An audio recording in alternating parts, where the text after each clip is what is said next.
সুপ্রিয় দর্শক সকলকে আন্তরিক শুভেচ্ছা জানিয়ে শুরু করছি টিভেন 24 টেলিভিশনের স্বাস্থ্য বিষয়ক বিশেষ আলোচনা অনুষ্ঠান টিভেন ওয়েলনেস। অনুষ্ঠানটি বরাবরের মতো সরাসরি সম্প্রচারিত হচ্ছে নিউ ইয়র্কে টিভেন 24 টেলিভিশন থেকে এবং আপনাদের সাথে আমি আছি ডক্টর হাফসা ইমাম। আমাদেরকে অনুষ্ঠানে আজকের আলোচনার বিষয় হচ্ছে পোস্ট মেনোপজাল অস্টিওপোরোসিস, যেটা কিনা মেনোপজের পরে হাড়ের ক্ষয় একটি খুব কমন সিচুয়েশন মহিলাদের জন্য। এবং এই বিষয়ে আমরা আজকে বিস্তারিত আলোচনা করব। এই বিষয়ে যে কোনো প্রশ্নের জন্য আমাদেরকে সরাসরি ডায়াল করুন 646-307-9828 এই নাম্বারটিতে। আমাদের সাথে সরাসরি সংযুক্ত আছেন আমাদের বিশেষজ্ঞ চিকিৎসক ইনফেকশাস ডিজিজ স্পেশালিস্ট ডক্টর কানিজ নীলোফার বানু হিমা। ডক্টর বানু, আপনাকে আমন্ত্রণ জানাচ্ছি আজকে অনুষ্ঠানে আমাদের সাথে আলোচনায় সংযুক্ত হবার জন্য। অনেক অনেক ধন্যবাদ ডক্টর হাফসা ইমাম, আপনি আমাকে আবারও আমন্ত্রণ জানিয়েছেন টিভিএন 24 ওয়েলনেস প্রোগ্রাম। এটার মাধ্যমে যে আমরা একটা আমাদের দর্শক এবং শ্রোতা তাদের সঙ্গে আমাদের যে একটা সরাসরি যোগাযোগ হয়, এটা অত্যন্ত আমাদের দিক থেকেও যেমন আমরা যতটা ভালো লাগে, আমাদের দিক থেকে আশা করি দর্শক আপনারাও এটার মাধ্যমে উপকৃত হন। আর আপনাদের অনেক অনেক শুভেচ্ছা, ভালোবাসা, আর good evening from New York. আজকে অনুষ্ঠানে আমরা আলোচনা করব পোস্ট মেনোপজাল অস্টিওপোরোসিস নিয়ে। আমরা জানি যে অস্টিওপোরোসিস আসলে হাড়ের ক্ষয়জনিত একটি সমস্যা এবং এটি এলডারলি পেশেন্টদের ক্ষেত্রে খুবই কমন। এবং এটি কিন্তু আসলে ছেলে এবং মেয়ে উভয়ের ক্ষেত্রেই আমরা বয়সের সাথে সাথে অবজার্ভ করতে পারি, কিন্তু মহিলাদের ক্ষেত্রে একটি বিশেষভাবে সিচুয়েশনটি একটি বিশেষ বয়সের সাথে সিচুয়েশনের সাথে বিশেষভাবে সম্পর্কযুক্ত, যেটাকে আমরা বলছি যে মেনোপজ বা সাইকেল বন্ধ হয়ে যাবার পরে যে হরমোনাল চেঞ্জ আসছে, এটার সাথে হাড়ের ক্ষয় বিশেষভাবে সম্পর্কযুক্ত। ডক্টর বানু, আজকের আলোচনায় আসলে এই বিষয়েই আমরা বিস্তারিত আলোচনা করব এবং বিশেষভাবে জোর দিব যে মহিলাদের মেনোপজের সাথে হরমোনাল চেঞ্জের সাথে সাথে কি করে হাড়ের ক্ষয় হচ্ছে, কেন হচ্ছে, কি করে তারা আগে থেকে কি কি ধরনের পদক্ষেপ নিলে এটাকে অনেকটা প্রতিরোধ করতে পারেন, কি কি ধরনের সাবধানতা অবলম্বন করতে পারেন। তো শুরুতেই আসলে আপনার কাছে জানতে চাইবো যে পোস্ট মেনোপজাল অস্টিওপোরোসিস বা এই যে সাইকেল বন্ধ হয়ে যাবার সাথে সাথে হাড়ের ক্ষয়জনিত যে সমস্যা, এটা বলতে আসলে আমরা সহজ বাংলায় আমরা এটা বলতে আসলে কি বুঝি? ধন্যবাদ। আপনি যে প্রসঙ্গটা আজকে আমরা আলোচনা করতে যাচ্ছি, এটা আমাদের দৈনন্দিন জীবনে বিশেষ করে আমাদের মেয়েদের জীবনে যাদের বয়স 50-এর উপরে, এটা আমরা ফেস করে থাকি। আর এটা একটা নর্মাল প্রসেস, আমাদের লাইফ স্টাইলের একটা লাইফ সাইকেলের একটা প্রসেস, যেটা আমরা ছোটবেলা থেকে বড় হচ্ছি, তারপরে যাদের তারপর পিবার্টি আসছে, পিবার্টির পরে যখন আবার সেই পিবার্টিটা চলে যাচ্ছে, এই যে একটা হরমোন সাইকেল আমাদের লাইফ সাইকেলের মধ্যে, এটা একটা অত্যন্ত ন্যাচারাল এবং খুবই স্বাভাবিক একটা জিনিস আমাদের লাইফের মধ্যে দিয়ে যাচ্ছে। কিন্তু সেই লাইফ সাইকেলের মধ্যে আমাদের হেলথ রিলেটেড যে সমস্যাগুলি হচ্ছে, সেগুলোকে আমাদের খুব দরকার, এগুলোকে প্রথম দিকে আমাদের খুব আইডেন্টিফাই করা, এবং এগুলি থেকে যে আমাদের জীবনে যে সাধারণভাবে এবং খুবই স্বাভাবিকভাবে যে কমপ্লিকেশনস গুলি আমাদের লাইফে আসে, সেগুলো যদি আমরা ঠিকমতো কেয়ার করি, তাহলে কিন্তু এটা প্রিভেন্ট করা সম্ভব, এবং আমরা যতটা দিন বেঁচে থাকবো ইনশাল্লাহ আমরা অনেকে সুস্থভাবে ভালোভাবে বেঁচে থাকবো। তো আপনি যেটা বলেছেন অস্টিওপোরোসিস, এটা খুবই কমন। এটা আমাদের সাথে একটা লাইফের যে সাইকেলটা, বয়সের যে সময়ের সাথে সাথে যে পরিবর্তনটা আমাদের শরীরের মধ্যে হচ্ছে, আমরা এখানে পার্টিকুলারলি আমরা যে আমাদের হাড্ডি বা বোনসের যে চেঞ্জটা হয় সেটা নিয়ে আমরা কথা বলছি। তা বোনসটা কি? বোনসের দুইটা পোর্শন থাকে, একটা হচ্ছে বাইরের যে শক্ত পোর্শনটা, আউটার যে লেভেলটা থাকে, আর ভেতরে একটা লেয়ার থাকে, ওটা সফট থাকে।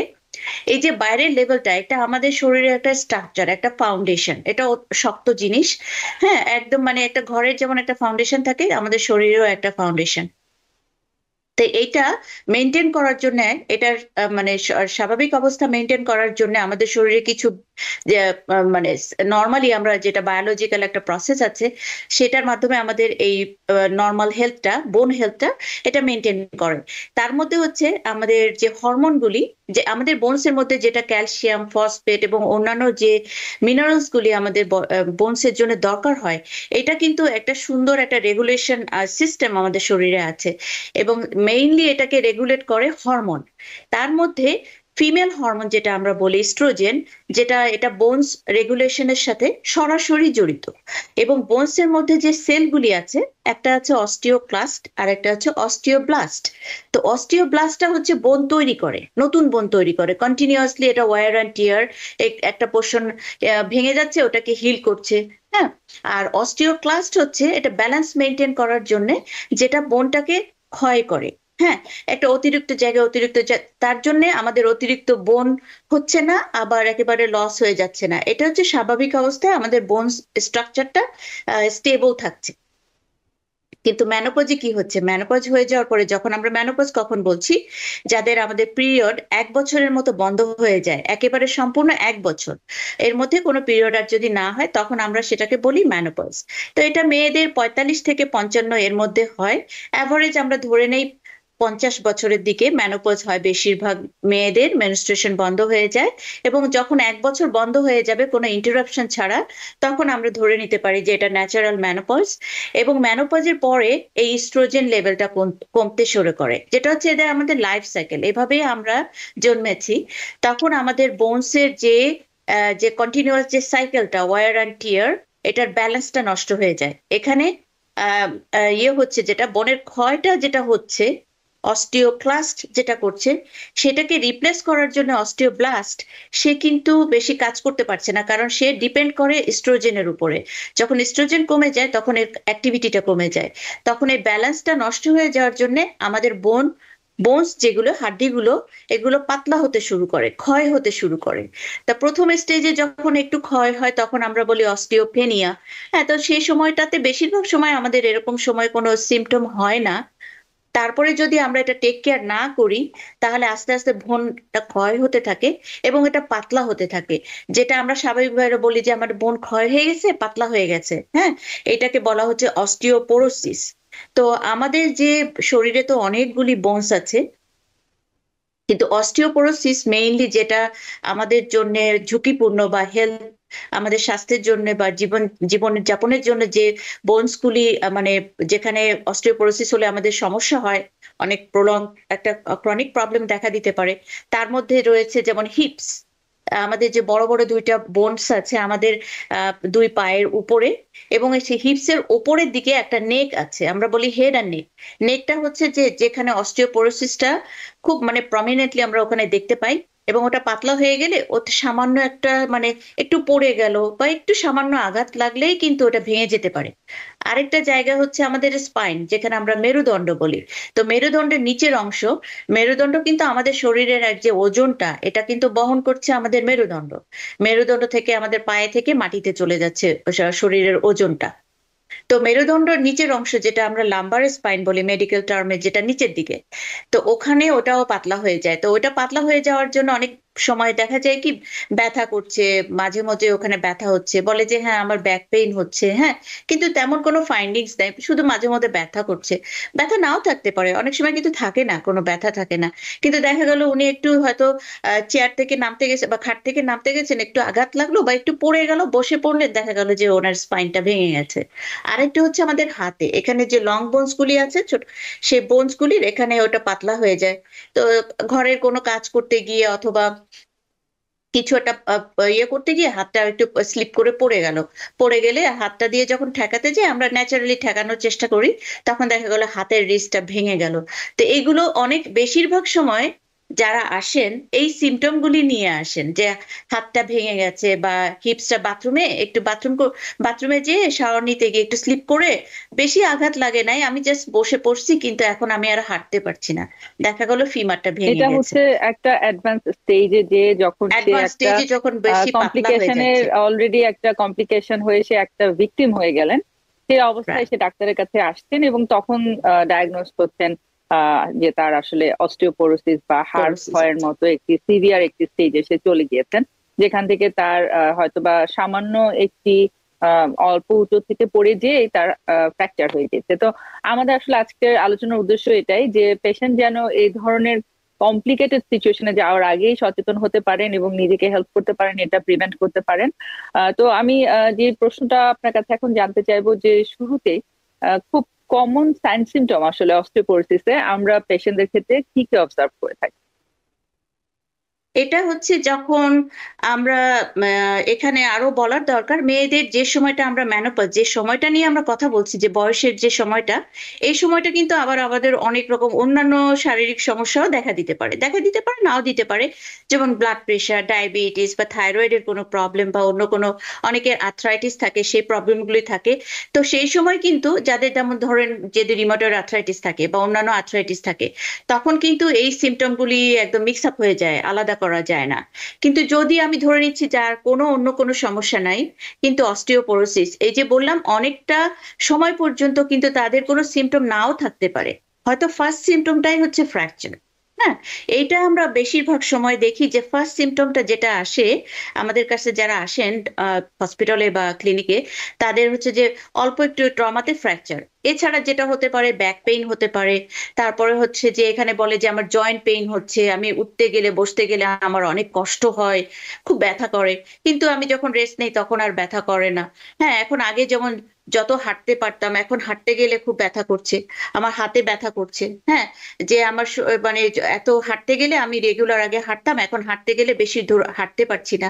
হ্যাঁ, তো এইগুলি এরকম একটা সিমটম নিয়ে আসেন বেশিরভাগ ক্ষেত্রে। আর আরেকটা হচ্ছে যে মানে আহ, যদি বলা যায় যে যে অনেকেই ধরেন যারা প্রিম্যাচিওর, মানে অন্যান্য ওষুধ খাচ্ছেন। হ্যাঁ, কিছু ওষুধ আছে যেগুলো আবার বোনের যে লসটা এটাকে অত্যন্ত দ্রুত করে দেয়। হ্যাঁ, তো তারা তখনও মেনোপজে যান নাই, কিন্তু দেখা যাচ্ছে যে বোনসের ওই পেইন গুলি হচ্ছে, তখন আমরা, এবং কিছু ডিজিজ আছে যার সঙ্গে অস্টিওপোরোসিসের অনেক ডাইরেক্ট রিলেশন আছে। তো তাদের ক্ষেত্রে যে ডায়াগনোসিসের জন্য বা সিমটমের জন্য আমরা ওয়েট করি না, ও তাদের জন্য একটা স্ক্রিনিং টেস্ট আছে যেটা বোন ডেনসিটি টেস্ট, খুবই সোজা, এটা পেইনলেস। এটা আমরা করে আগে থেকে আমরা ধরার চেষ্টা করি যে তাদের অস্টিও, যে আর্লি স্টেজে যদি আমরা যদি ডিটেক্ট করতে পারি, যদি অস্টিওপেনিয়া বলা হয়, তাহলে অনেক সময় কিন্তু এটা যদি ওষুধ দিলে, ট্রিটমেন্ট দিলে কিন্তু আম, অনেক স্লো হয়ে যায়। শুধু তাই না, আমি অনেক পেশেন্টের, আমার এক্সপিরিয়েন্স থেকে বলছি, যাদের হয়তো অস্টিওপেনিয়া আছে, আমি তাদেরকে ওষুধ দিয়েছি, 2 বছর পরে যখন আবার আমি বোন ডেনসিটিটা করে দেখলাম যে তার মিনারেলাইজেশনটা ব্যাক টু নর্মাল, মানে আগের স্টেজে ফেরত আসছে। তো এটা খুব ভালো জিনিস। তো এটা আমরা সিমটম, আমার আপনাদের কাছে, দর্শক শ্রোতা সবার কাছে আমার অনুরোধ থাকবে, আপনারা সিমটম পর্যন্ত কিন্তু অপেক্ষা করবেন না। এই সিমটমটা পর্যন্ত অপেক্ষা করতে গেলে দেখা যাবে অনেক অ্যাডভান্স স্টেজে চলে গেছে, তখন কিন্তু ট্রিটমেন্ট দিলেও কিন্তু আমাদের যে ওই যে বোনসের যে স্টেজটা, ওটা আমরা রিভার্স করতে পারি না। তখন ওইটা নিয়ে লাইফ লং একটা কমপ্লিকেশনের মধ্যে দিয়ে, এবং আমরা হয়তো আরো পরে আলোচনা করব যে কি ধরনের কমপ্লিকেশন হয়, লাইফের তো স্টাইলটাই কমন চেঞ্জ করে সিমটম, দেয়। জি, কমন সিমটম আসলে আপনি যেটা বললেন যে, এবং পেশেন্টরা খুব কমনলি যেটা কমপ্লেইন করে মোরলেস, সেটা হচ্ছে যে বনি পেইন, এবং খুব কমন হচ্ছে ব্যাক পেইন। তো আপনি বলছিলেন বোন ডেনসিটি টেস্টের কথা। আমরা জানি যে ওমেনদের মেনোপজের ক্ষেত্রে আমরা অ্যাভারেজ এইজ আমরা ধরে থাকি যে সাধারণত around 50। If you're wondering, should I get my COVID shot? Think about other people.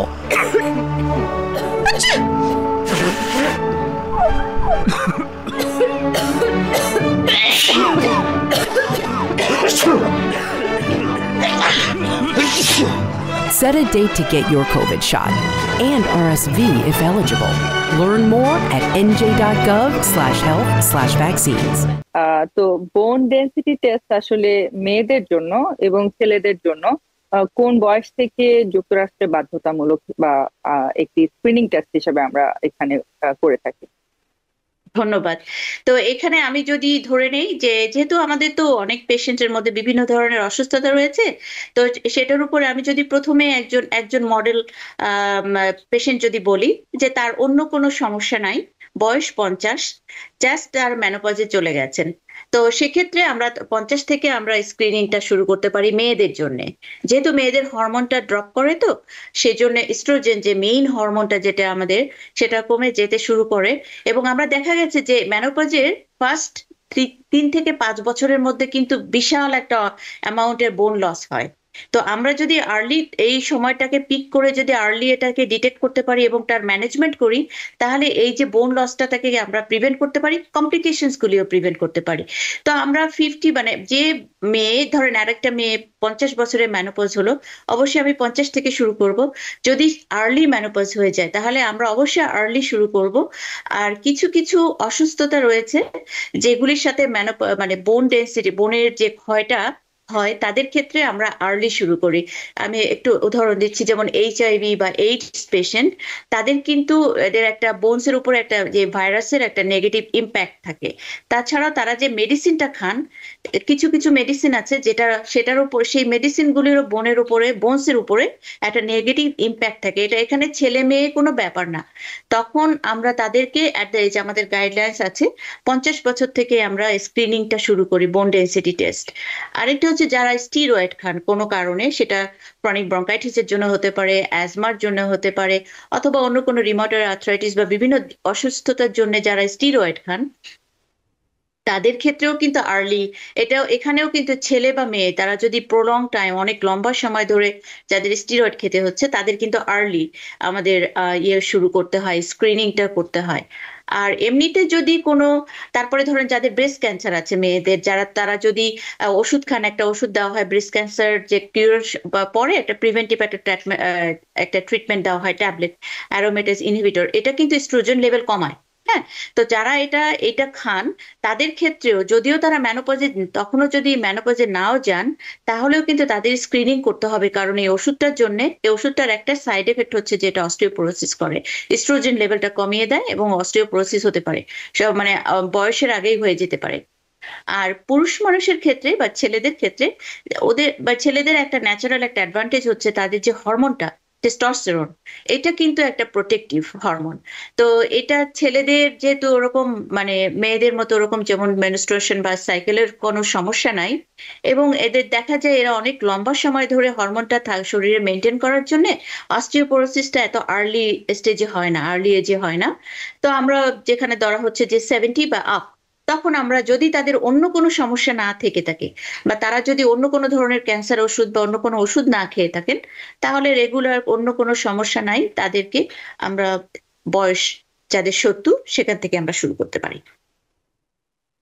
অসংখ্য ধন্যবাদ। আপনি বলছিলেন যে বিভিন্ন ধরনের রিস্ক ফ্যাক্টরের কথা, তো রিস্ক ফ্যাক্টর গুলো যদি না থাকে একজন সাধারণ মেনোপজাল ওমেনের ক্ষেত্রে, আসলে তাহলে আমরা দেখতে পাচ্ছি যে বোন ডেন্সিটি টেস্টের স্ট্যান্ডার্ড সময় হচ্ছে 50 বছর বয়স থেকে, এবং আমরা জানি যে অ্যাভারেজে এভরি 3 to 5 ইয়ার্স এই টেস্টটি এখানে করতে বলা হয়ে থাকে।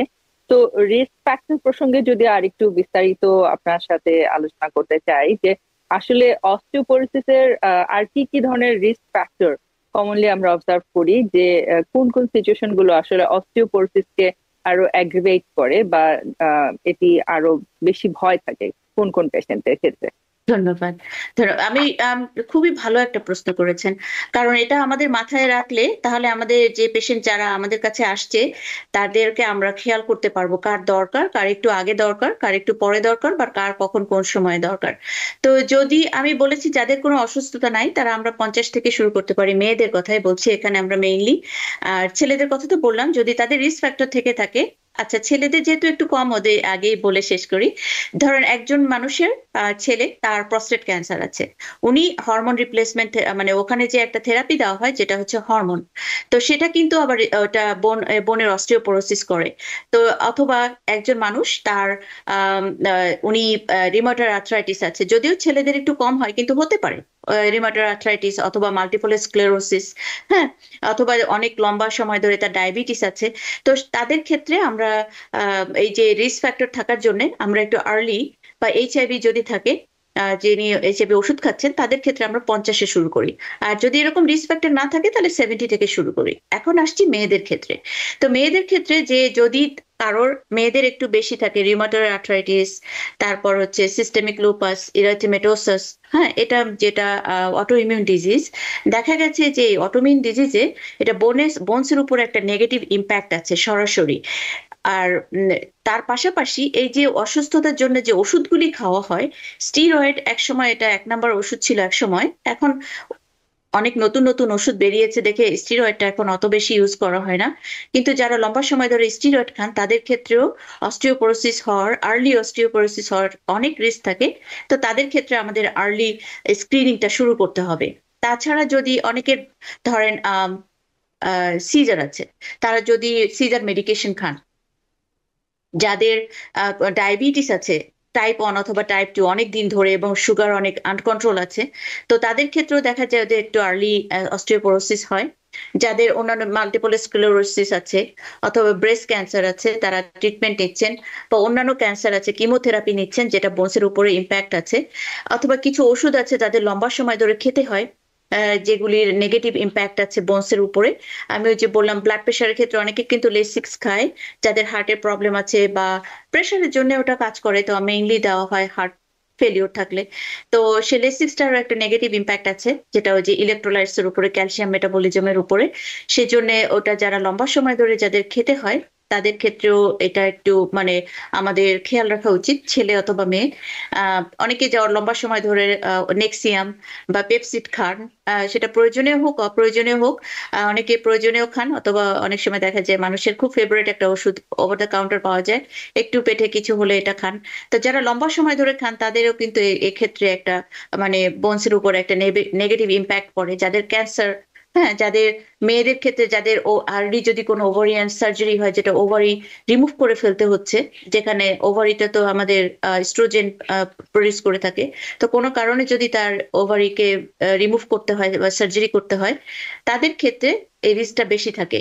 হ্যাঁ, আর ওষুধের জন্য তো আমি বললাম বিভিন্ন ধরনের ওষুধ বিভিন্ন সময়, ক্যান্সার ওষুধ যেমন এগুলো যেমন কাজ করে, স্টিরয়েডের কথা বলেছি, ব্লাড প্রেশার এবং থাইরয়েড আরেকটা ডিজিজ যেটা মেয়েদের অনেক কমন আমরা দেখতে পাই, থাইরয়েড ডিজিজ। হ্যাঁ, তো থাইরয়েডটা হচ্ছে আমাদের এক্সেসিভ যে থাইরয়েড যে হরমোনটা, এটা কিন্তু আমাদের মাসল ম্যাস এবং বোন ম্যাস এটার উপর একটা নেগেটিভ ইম্প্যাক্ট আছে।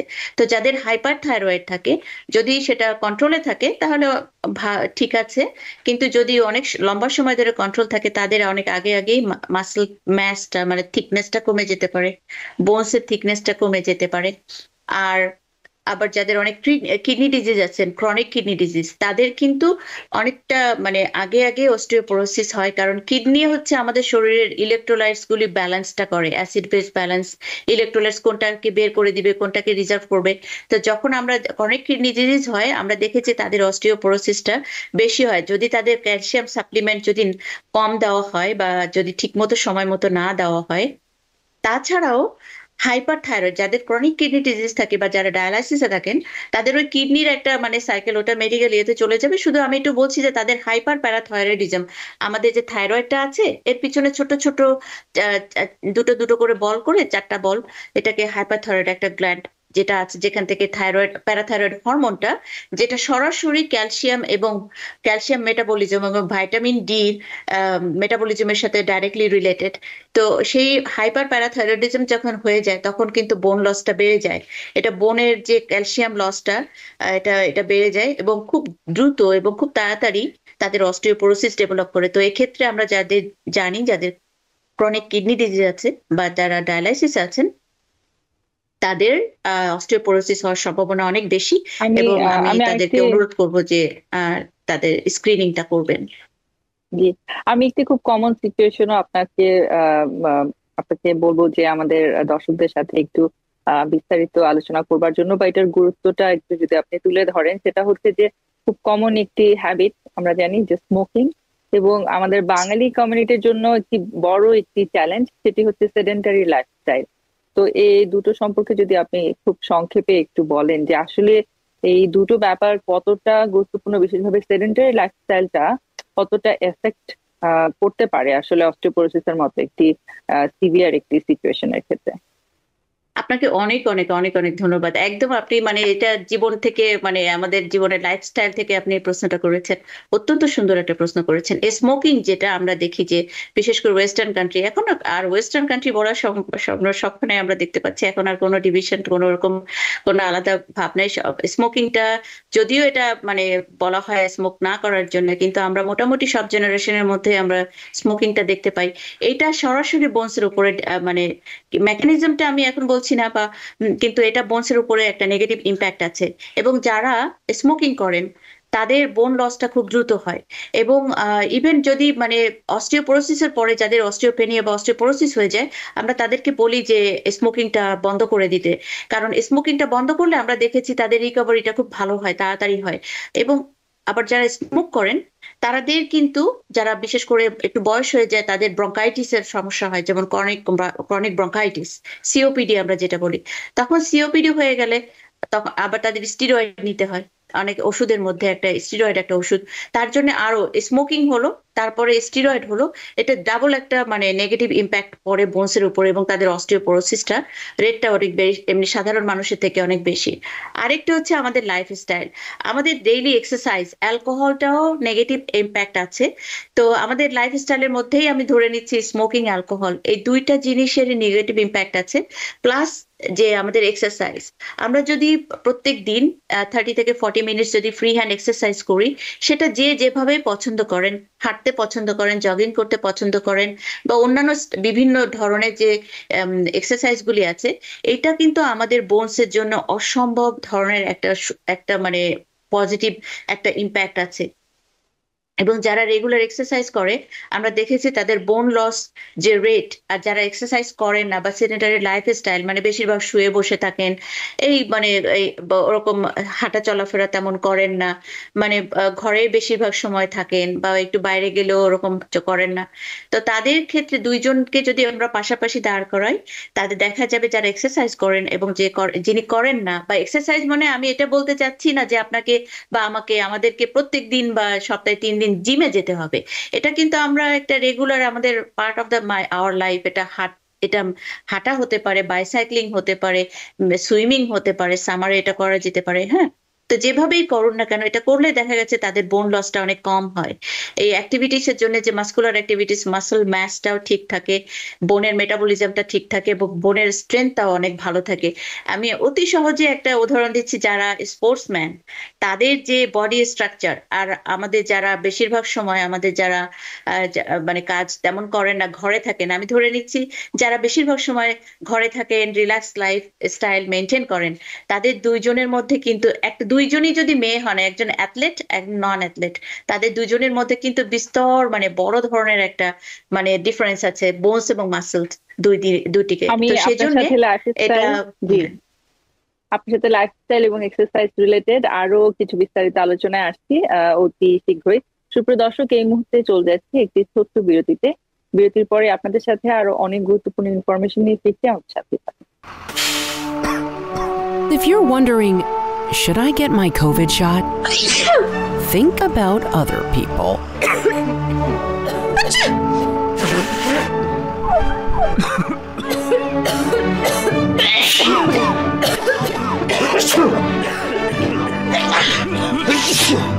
Set a date to get your COVID shot and RSV if eligible. Learn more at nj.gov/health/vaccines. সুপ্রিয় দর্শক, বিরতির পর আবার ফেরত আসছি আপনাদের সাথে পোস্ট মেনোপজাল অস্টিওপোরোসিস রিলেটেড বিস্তারিত আলোচনায়। আমাদের সাথে আলোচনায় সংযুক্ত আছেন আমাদের বিশেষজ্ঞ চিকিৎসক ডক্টর কানিজ নীলোফার বানু হিমি। আমাদেরকে এই বিষয়ে এবং মেডিসিন রিলেটেড যে কোনো প্রশ্নের জন্য সরাসরি ডায়াল করুন 6463079828 এই নাম্বারটিতে। ডক্টর বানু, আপনি আলোচনা করছিলেন লাইফস্টাইল এবং এক্সারসাইজ নিয়ে। তো আপনি আসলে বলছিলেন যে এক্সারসাইজ করলে এটি আসলে আমাদের হেলদি বোনের জন্য অনেক বেশি ভূমিকা রাখে, কারণ বোন স্ট্রেচিং যত বেশি হয় আমরা জানি যে বোনের তত বেশি হেলদি গ্রোথ এবং ডেভেলপমেন্টে এটি একটি বড় ভূমিকা রাখে। কিন্তু একই সাথে আমি যদি জানতে চাই যে যেই পেশেন্ট আসলে অস্টিওপোরোসিসের জন্য অলরেডি ডায়াগনোজড হয়ে গিয়েছেন, তাদের ক্ষেত্রে আবার আমরা জানি যে এক্সারসাইজের ক্ষেত্রে কিন্তু কিছু লিমিটেশন চলে আসে, এবং কিছু মুভমেন্টের ক্ষেত্রে আসলে রেস্ট্রিকশন দিয়ে দেওয়া হয়। এবং আমি দেখেছি যে এই মুভমেন্ট রেস্ট্রিকশন জিনিসটি অনেক পেশেন্টের জন্যই একটি ডিপ্রেশনের সিচুয়েশন ক্রিয়েট করে। তো প্রথমেই আসলে বলবো, আপনি যদি একটু অস্টিওপোরোসিস ডায়াগনোসিস হওয়া পেশেন্টদের জন্য যে ধরনের এক্সারসাইজ এবং মুভমেন্ট রেস্ট্রিকশন আপনারা অ্যাডভাইস করে থাকেন সেটি যদি একটু আলোচনা করেন।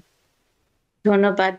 আপনি যে প্রশ্নটা করেছেন এটা আসলে মানে খুবই গুরুত্বপূর্ণ, কারণ এটা হচ্ছে যে আমরা বলি না যে টু এজ সোর্ড, তো এখন আমরা মুভমেন্ট না করার জন্য কিন্তু আমাদের বোনসের হাড্ডিটা ক্ষয় হচ্ছে, আবার এদিকে আমাদের বোনটা অলরেডি ক্ষয় হয়ে গেছে। আমি যদি বেশি এক্সারসাইজ করতে তো পারছি না, কারণ তখন আমার ভয় থাকছে যে হ্যাঁ বোনটা ভেঙে যেতে পারে। তো এটা হচ্ছে মানে একটা আমরা বলি না দুদিকেই প্রবলেম, মানে যে যে ডাঙায় জলে কুমির ডাঙায় বাঘ, এটার মতো আর কি কিছুটা। তো এক্ষেত্রে আমাদের অবশ্যই আমাদের সতর্কতা মেনে চলতে হবে, যে আমাদের জন্য আঘাত না লাগে। আমরা যে একটু আগে যেভাবে আলোচনা করেছি, প্রথমত হচ্ছে যে আমাদের যে অস্টিওপোরোসিস হলে ট্রিটমেন্টটা যদি আমরা শুরু করতে পারি, তাহলে কিন্তু আমাদের এই যে বোন লসটা এটাকে মানে একটা স্লো ডাউন করে দিবে। অনেক সময় আমি বললাম যে আর্লি স্টেজে যদি ট্রিটমেন্টটা শুরু করা হয়, অনেক সময় কিন্তু রিকভারিও হয়। যে অস্টিওপেনিয়া এরকম আর্লি স্টেজে যদি আমরা ট্রিটমেন্ট শুরু করি, এটা প্র্যাকটিক্যাল এক্সপিরিয়েন্স থেকে বলছি, দেখা গেল যে 2 বছর পরে যখন আমরা আবার টেস্ট করি বোন ডেন্সিটি টেস্টটা ডেক্সা স্ক্যান আমরা বলি, তো দেখা যাচ্ছে যে এটা আগের অবস্থায় পূর্বের অবস্থায় ফেরত এসছে। তো এটা খুবই ভালো জিনিস। তো ট্রিটমেন্টটা আমাদের রাখতে হবে। যাদের অস্টিওপোরোসিস হয়ে গেছে, যে যে ধরনের ট্রিটমেন্টটা পেতে পারেন সেই ধরনের ট্রিটমেন্টটা রাখতে হবে। হরমোন তো সবার জন্য উপযুক্ত না, যে হরমোন ছাড়া হরমোনের বাইরে অন্যান্য ট্রিটমেন্ট রয়েছে, বিভিন্ন ওষুধ রয়েছে। হ্যাঁ, তো আপনি যে ওষুধটা আপনার জন্য উপযুক্ত সেই ওষুধটা যদি আপনি খান, যেটা থেকে আপনার বোন লসটা কমাবে। আর এক্সারসাইজ যেহেতু টোটালি যদি ইমোবাইল থাকা হয়, তাহলে কিন্তু অনেক কিছু রিস্ক বেড়ে যায়। বোন লস ছাড়াও আমাদের অন্যান্য হার্ট বা অন্যান্য যে ধরনের ব্লাড, ডায়াবেটিস বা অন্যান্য হার্ট রিলেটেড ডিজিজের ইয়েটা রিস্কটাও বেড়ে যায়। তো আমাদের রেগুলার যে কাজটা সেটা তো করতে হবে, কিন্তু অত্যন্ত সতর্কতার সাথে করতে হবে। আপনি হয়তো এরকম ভিগোরাস এক্সারসাইজ করতে পারবেন না, বা সেটা করার জন্য আমরা আপনাকে উপদেশও দিব না, কিন্তু আপনি যেটা রেগুলার যতটুকু আপনার সহনীয় পর্যায়ে থাকে। ধরেন আমি যদি একটু এক্সাম্পল দিই, আর যদি কারোর হিপ অস্টিওপোরোসিস থাকে, তো আপনি যদি আপনার ব্যথা থাকে, অবশ্যই ব্যথার ওষুধগুলি খাবেন। অস্টিওপোরোসিসের জন্য যে ওষুধটা আপনার জন্য সুইটেবল সেই ওষুধটা আপনি খাবেন, এবং একটু আপনাকে চলাফেরা করতে হবে। না করলে কিন্তু বোনসে যারা শুয়ে থাকেন, এই জন্য কিন্তু আমরা দেখি যারা হসপিটালে অনেক লম্বা সময় ধরে ধরুন ফ্র্যাকচার বা কোনো কারণে যদি আমরা বেড রিডেন থাকে, তাহলে তাদের কিন্তু বোন লস হয়। এটা কোনো বয়সের ব্যাপার না, মানে আমরা ইমমোবিলিটি কিন্তু আমাদের বোন লসটা বাড়ায় দেয়। সেজন্য কিন্তু আপনারা দেখবেন যারা নার্সিং হোমে থাকে, যারা বেড বেড রিডেন, যারা হাঁটতে পারছে না, তাদেরকে কিন্তু বেড সাইডে এক্সারসাইজ করানো হয়, ফিজিক্যাল থেরাপি দেওয়া হয়, যে তাদের বোনটা যেন, কারণ বিছনায় থাকলে তাদের বোন লসটা অতি দ্রুত হয়। তো সেরকম সেটাও আমাকে প্রিভেন্ট করতে হবে। আবার যাদের অস্টিওপোরোসিসটা আছে, তারা যদি আবার বেশি করে এক্সারসাইজ করতে গিয়ে যদি ভেঙে যায় হাড্ডিটা, তাহলে তো সেটা আরো বেশি খারাপ। তো সেটার দিকে সতর্কতা রেখে যখন আপনি আপনার ডক্টরের সাথে দেখা করবেন, দেখা করে এবং আপনার যে স্টেজে আছে, আপনি যে সহনীয় পর্যায়ে যেটুকু আপনি করতে পারবেন সেটুকু এক্সারসাইজ আপনি প্রত্যেক দিন করার চেষ্টা করবেন। এটার মাধ্যমে বোন লসটা আপনার কম হবে। কিন্তু আপনি যদি একেবারেই নড়াচড়া না করেন, যে আপনার বোনস ব্যথা করছে বা হাঁটলে আমি ভেঙে যেতে পারে, তখন দেখা যাবে যে আপনার বোন লসটা আরো দ্রুত হচ্ছে। এবং তার পাশাপাশি আপনার খাবারের দিকেও যদি আপনি একটু নজর দেন, যে সমস্ত খাবারে ক্যালসিয়াম আছে, হ্যাঁ ভাইটামিন ডি আছে, এই সাপ্লিমেন্ট গুলি কিন্তু বোনসের জন্য দরকার। বোনসের মেইন উপাদান হচ্ছে ক্যালসিয়াম এবং ফসফেট। তো এটা ভাইটামিন ডিটা সরাসরি আমাদের ক্যালসিয়ামের যে মেটাবলিজম, যে প্রসেসটাকে ডাইরেক্ট করে, এটাকে মেটাবলাইজের যে সরাসরি রিলেটেড। তো সেজন্য ভাইটামিন ডি এবং অন্যান্য পুষ্টিকর খাবার হয়তো আমরা একটু আরো পরে আবার এটা নিয়ে ডিসকাস করব। তো আমার সবচেয়ে মানে বটম লাইন হচ্ছে, আপনার অস্টিওপোরোসিসের ট্রিটমেন্টটার পাশাপাশি আপনি যতটুকু সম্ভব আপনার সাধ্যের মধ্যে যেটুকু পারেন, যেটুকু সময় যেভাবেই পারেন এক্সারসাইজটা করবেন। এটার জন্য আপনি হয়তো স্পেশালিস্ট যারা আছে, ফিজিক্যাল থেরাপিস্ট যারা আছে, তাদের পরামর্শ নিতে পারেন। তাদের অনেক মোডালিটিস জানেন, কিভাবে কিভাবে এক্সারসাইজ বসে থেকে, শুয়ে থেকে, ঘরে থেকে, বাইরে থেকে করা যায়, আপনাকে শিখিয়ে দেবেন। এবং তার পাশাপাশি আপনার খাদ্য এবং ডেইলি যে স্মোকিং থাকলে অবশ্যই স্মোকিংটা বন্ধ করবেন। অ্যালকোহল যদি খাওয়ার থাকে, ওটাকে যতটা সম্ভব আপনি ওটা যদি যত দ্রুত সম্ভব যদি ওটা বন্ধ করতে পারেন তাহলে বন্ধ করবেন। তো এইভাবে আমরা যদি মানে এভাবে করলে আমরা বোন লসটা কমাতে পারি। ধন্যবাদ। অসংখ্য ধন্যবাদ। তো সেই ক্ষেত্রে আমরা দেখি যে অস্টিওপোরোসিসের পেশেন্টের ক্ষেত্রে কিন্তু কমনলি মানে যে অ্যাডভাইস এক্সারসাইজের ক্ষেত্রে খুব কমনলি বলা হয় যে পেশেন্ট যদি রেগুলার একটু হাফ অ্যান আওয়ার উনি যদি হাঁটা চলা করেন, ইভেন ঘরের ভিতরেও যদি হাঁটেন, এবং অনেক সময় পেশেন্ট জিজ্ঞেস করে যে আসলে আমাকে বললো যে ওয়েট বিয়ারিং এক্সারসাইজ, পেশেন্ট আসলে বুঝতে পারেন না। তো খুব কমন আমি দেখি যে যে অ্যাডভাইসটি আসলে মেডিকেল থেকে বলা হয় যে যদি আপনি দু হাতে দুটি ভারী বই বা এরকম কিছু ভার দু হাতে নিয়ে আপনি হাঁটেন, সেটা আপনাকে স্ট্রেচিং করতে বা ওয়েট বিয়ারিং এক্সারসাইজ হিসাবে আপনাকে হেল্প করবে। তো পেশেন্ট অনেক সময়, খুব কমন আমি যেটা দেখি আমাদের কমিউনিটিতে, বাঙালি কমিউনিটিতে বিশেষভাবে, যে বয়স্ক মানুষরা অনেক সময় অনেক ঝুঁকে সামনের দিকে নিচু হয়ে বা ব্যান্ড হয়ে অনেক ধরনের কাজ করতে যান, এবং সেখান থেকে আসলে হয়তোবা কোমরে যেটা হয় যে হাড়ের একটি সমস্যা হয়ে যায়, এবং সেক্ষেত্রেও কিন্তু বারবার আসলে ডাক্তাররা বলে থাকে যে এই কাজটি করা থেকে আপনারা সতর্ক থাকবেন, বিরত থাকবেন। তো একইভাবে আপনি বলছিলেন যে কিছু খাবারের কথা, বিভিন্ন ধরনের খাবার আছে যেটা আসলে কিন্তু হাড়ের ক্ষয় প্রতিরোধে বড় ভূমিকা রাখতে পারে। হয়তোবা ক্যালসিয়াম এবং ভাইটামিন ডি যেভাবে করে অত্যন্ত জরুরি, এই খাবারগুলো একইভাবে অতিরিক্ত ক্যালসিয়াম অ্যাবজর্পশনে হয়তোবা নানাভাবে ভূমিকা পালন করে, বা ক্যালসিয়াম লস প্রিভেনশনে ভূমিকা পালন করে। তো সেই খাবারগুলো সম্পর্কে একটু জানতে চাবো, এবং তারপরে আপনার কাছে জানতে চাবো যে আসলে ভাইটামিন ডি এবং ক্যালসিয়াম আর্লি এইজ থেকে খেলে আমরা জানি যে অস্টিওপোরোসিস প্রিভেনশনে একটি গুরুত্বপূর্ণ ভূমিকা পালন করে। তো সেটা রেগুলার বেসিসে যদিও আমরা সবাই জানি, তারপরে আবার আপনার কাছে আরেকবার শুনতে চাবো যে কিভাবে করে ভাইটামিন ডি এবং ক্যালসিয়াম এভরিডে সাপ্লিমেন্ট হিসাবে আমরা ইউজ করতে পারি। তো প্রথমেই খাবার ইনফরমেশনটি জানবো। ধন্যবাদ। তো খাবারের মধ্যে আমরা দৈনন্দিন জীবনে যে খাবারগুলি খাই, এর মধ্যে কিছু কিছু খাবার আছে যা যে যে সমস্ত খাবারে প্রচুর পরিমাণে মিনারেলস আছে, ক্যালসিয়াম আছে। হ্যাঁ, আর কিছু কিছু খাবারের মধ্যে ন্যাচারাল ইস্ট্রোজেন, বলা হয় যে ন্যাচারাল ইস্ট্রোজেন আছে। তো সেগুলি কিন্তু আমাদের শরীরের যে ক্যালসিয়াম এবং ভাইটামিন যে মেইন যেটা, সেই লেভেলটা যখন মেনটেন করে, স্বাভাবিক লেভেল মেনটেন করে। ভাইটামিন ডি যদি আবার বেশি হয়ে যায়, সেটা কিন্তু আমাদের স্বাস্থ্যের জন্য ভালো না। হ্যাঁ, তো আমাদের নর্মাল লেভেলটা মেনটেন করতে হবে। তা এইটা করার জন্য আমরা যেহেতু এখানে যারা মানে যে জোনে থাকি, আমেরিকায় ধরুন আমি যদি একটু উদাহরণ দেই, আমরা যারা নর্থ ইস্টার্ন পার্টে থাকি, এখানে কিন্তু বেশিরভাগ মানুষের 70 থেকে 80% মানুষের ভাইটামিন ডি লেভেল কম থাকে, সেটা যে কোনো বয়সের। কারণ হচ্ছে যে এখানে এটা শীত প্রধান এলাকা, আমরা বেশিরভাগ সময় আমাদের হাত পা কাভার করে রাখি। সূর্যর যে রশ্মিটা, এটা আমরা পাই না। সূর্য রশ্মি একটা মানে একটা বিশাল সোর্স, খাবারের মানে বাইরে একটা বিশাল সোর্স, যেটা থেকে আমাদের শরীরে যখন সূর্য রশ্মিটা পড়ে, ওখানে ভিটামিন ডি তৈরি হয়, ভাইটামিন ডিটা তৈরি হয়। তো সেই জন্য আমরা দেখি যে এখানে আমাদের নর্থ ইস্টার্ন এরিয়াতে, আমেরিকার এই পার্টে আমাদের এবং কানাডা, এখানেও ভাইটামিন ডি লেভেলটা সাধারণ মানুষের মধ্যে যে কোনো বয়সে কম থাকে। তো এটা যদি আমরা স্ক্রিন করি, তারপরে সেখানে আমরা যদি দেখি যে ভাইটামিন ডি লেভেলটা লো আছে, তখন এটা সাপ্লিমেন্ট হিসেবে দেওয়া হয়, এবং এটা মনে দেখা হয় যে এটা বছরে একবার আমরা এটা করতে পারি, চেক করতে পারি, এবং ভাইটামিন ডিটা পাশাপাশি খেতে পারি। ক্যালসিয়াম যদি কম থাকে, অবশ্যই ক্যালসিয়াম সাপ্লিমেন্টটা আমাদের এর পাশাপাশি থাকা উচিত। ভাইটামিন ডি যেটা ক্যালসিয়ামকে মানে করে রেগুলেট করে, বোনসের স্ট্রাকচারটাকে মেনটেন করে। তো এটা আমাদের শরীরের জন্য। তাছাড়া অন্যান্য মিনারেলস রয়েছে, যেমন ক্যালসিয়াম, পটাশিয়াম, এটা ডাইরেক্টলি ইনডাইরেক্টলি বোনস এবং ক্যালসিয়াম যেটা মানে মেটাবলিজমের সঙ্গে এটা সংযুক্ত। ক্যালসিয়াম ম্যাগনেসিয়ামের সাথে একটা বিশাল একটা সরাসরি একটা সম্পর্ক আছে। আমরা যখন দেখি যাদের ক্যালসিয়াম লেভেল লো, তাদের ম্যাগনেসিয়াম লেভেলটাও দেখা যায় অনেক ক্ষেত্রে তাদের লো থাকে। তো ম্যাগনেসিয়ামটা আমরা এমনি ট্যাবলেটের এতে তো পাওয়া যায়, বাইরে ওভার দ্য কাউন্টারে পাওয়া যাচ্ছে। ভাইটামিন গুলি ওভার দ্য কাউন্টারে পাওয়া যায়। ভাইটামিন ডি যেটা হাই ডোজে আমাদের দরকার হয়, ওটা প্রেসক্রিপশন আপনার প্রাইমারি কেয়ার ডক্টরের কাছ থেকে পেতে পারবেন।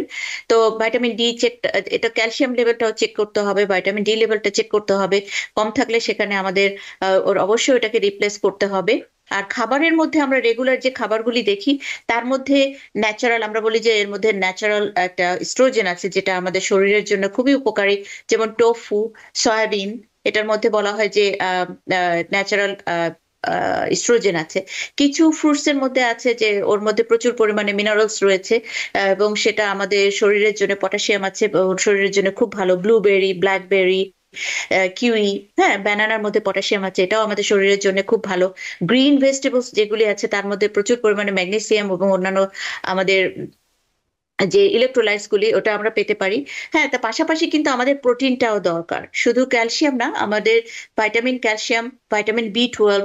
হ্যাঁ, যারা ব্লাড থিনার খান, বিশেষ করে যারা ওয়ারফেরিন, কোমাডিন বলা হয়, কোমাডিন খান বা যারা হেপারিন নেন, তাদের কিন্তু বোন লস হওয়ার একটা সম্ভাবনা থাকে। তাদেরকে অবশ্যই আপনি ক্যালসিয়ামটা সাপ্লিমেন্ট তার পাশাপাশি ভিটামিনটা কন্টিনিউ করলে ওটা থেকে আমরা প্রিভেন্ট করতে পারি। আর খাবারের মধ্যে ইয়োগার্ট যেটা আছে, ডেইরি প্রোডাক্টস, হ্যাঁ, তারপরে যে জুসগুলি, কমার্শিয়ালি প্রিপেয়ার্ড জুসগুলি, ওটার মধ্যে ফর্টিফাইড করা হয় ক্যালসিয়াম এবং ভিটামিন ডি, এবং মিল্কের মধ্যেও এটা ক্যালসিয়াম ডি এবং ভিটামিন ডি ফর্টিফাইড করা হয়।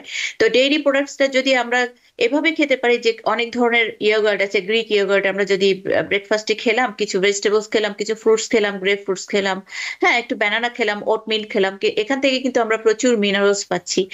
টোফু যারা পছন্দ করেন, খেতে পারেন না, তো তারপরে অন্যান্য যে গ্রিন ভেজিটেবলস গুলো রয়েছে, সেগুলো যদি আমরা ব্যালেন্স ডায়েট করে 3টা মেজর মিলের মধ্যে যদি স্প্রেড করে ভাগাভাগি করে খাই, প্রোটিনটা কিন্তু অনেক দরকার, আমাদের বোনসের জন্যও কিন্তু প্রোটিনের প্রয়োজন রয়েছে।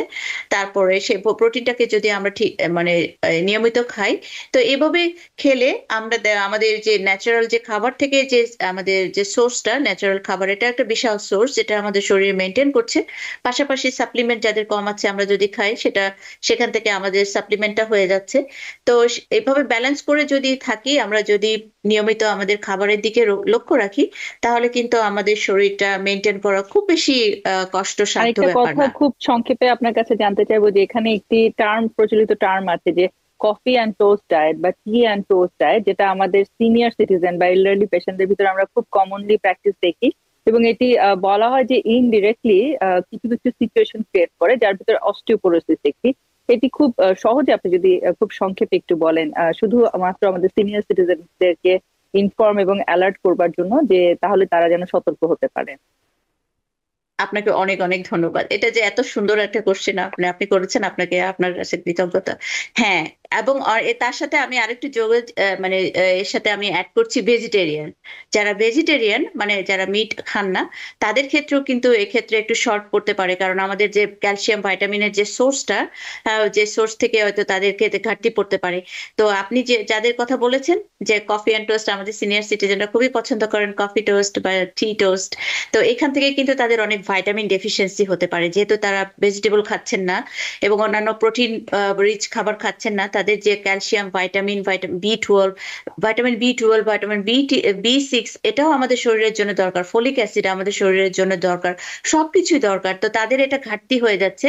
তাদের কাছে আমার অনুরোধ থাকবে, আপনারা আপনাদের খাবার যে অভ্যাসটা, এটা প্লিজ আপনারা এটা চেঞ্জ করবেন।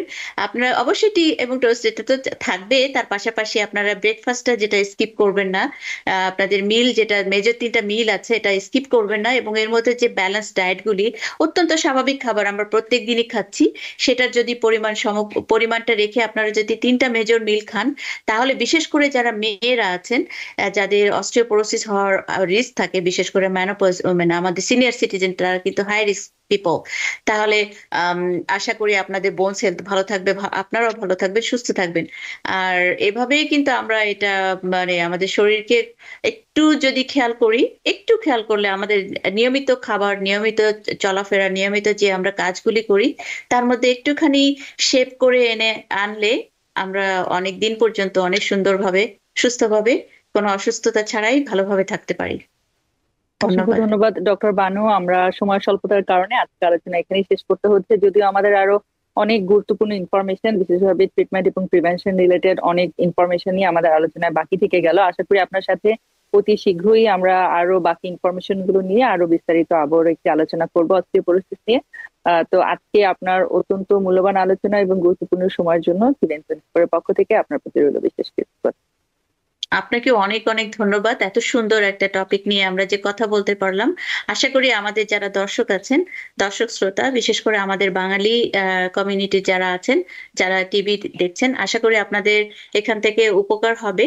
আর যদি আপনাদের কোনো কোশ্চেন থাকে, কোনো প্রশ্ন থেকে থাকে, বা আপনারা সরাসরি আমাদের সাথে যোগাযোগ করতে পারেন, ডক্টর হাফসা ইমাম আছেন, আপনি তার সাথে যোগাযোগ করতে পারেন। আমরা চেষ্টা করব আপনাদের উত্তরগুলি সঠিক, মানে আপনাদের প্রশ্নগুলির সঠিক উত্তর দেওয়ার জন্য। আর আবারও টিভিএন 24 এর সকল দর্শক শ্রোতা, আপনাদের সালাম, শুভেচ্ছা, ভালো থাকবেন, সুস্থ থাকবেন। Thank you. আর আপনাকে ডক্টর হাফসা ইমাম, আপনাকে অনেক অনেক ধন্যবাদ। ধন্যবাদ আপনাকে। সুপ্রিয় দর্শক, আমরা আলোচনা করলাম পোস্ট মেনোপজাল অস্টিওপোরোসিস নিয়ে। আমরা চেষ্টা করেছি স্বল্প সময়ে আপনাদের সাথে গুরুত্বপূর্ণ ইনফরমেশন গুলো শেয়ার করে নেবার জন্য আবারও রিলেটেড আরো ইনফরমেশন নিয়ে আমরা চেষ্টা করব আবারও অস্টিওপোরোসিসের আরো একটি আলোচনা নিয়ে আপনাদের সাথে অতি অল্প সময়ের ভিতরেই ফেরত আসতে। সে পর্যন্ত সকলেই যাদের মেনোপজ হয়ে গিয়েছে তারা চেষ্টা করবেন খুব সাবধানে চলাফেরা করতে, কারণ আমরা জানি যে এল্ডারলি বয়সে যদি আমাদের হাড় ফ্র্যাকচার হয়ে যাওয়ার মতো সিচুয়েশন হয় এবং যাদের ক্ষেত্রে অস্টিওপোরোসিস রয়েছে তাদের ক্ষেত্রে কিন্তু আসলে খুব সহজে হাড় ফ্র্যাকচার হয়ে যায় এবং এই ধরনের সিচুয়েশনে কিন্তু আসলে রিকভারি একটি বড় চ্যালেঞ্জ। সুতরাং আমরা চেষ্টা করবো সাবধানে চলাফেরা করতে এবং নিয়মগুলো মেনে চলতে। ধন্যবাদ, সকলে নিরাপদে থাকুন, সুস্থ থাকুন।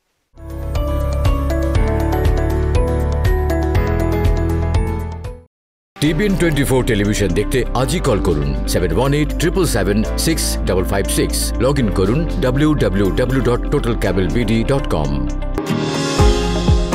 নিউ ইয়র্ক থেকে সম্প্রচারিত TBN 24 টেলিভিশন বিশ্বজুড়ে বাঙালির কণ্ঠস্বর।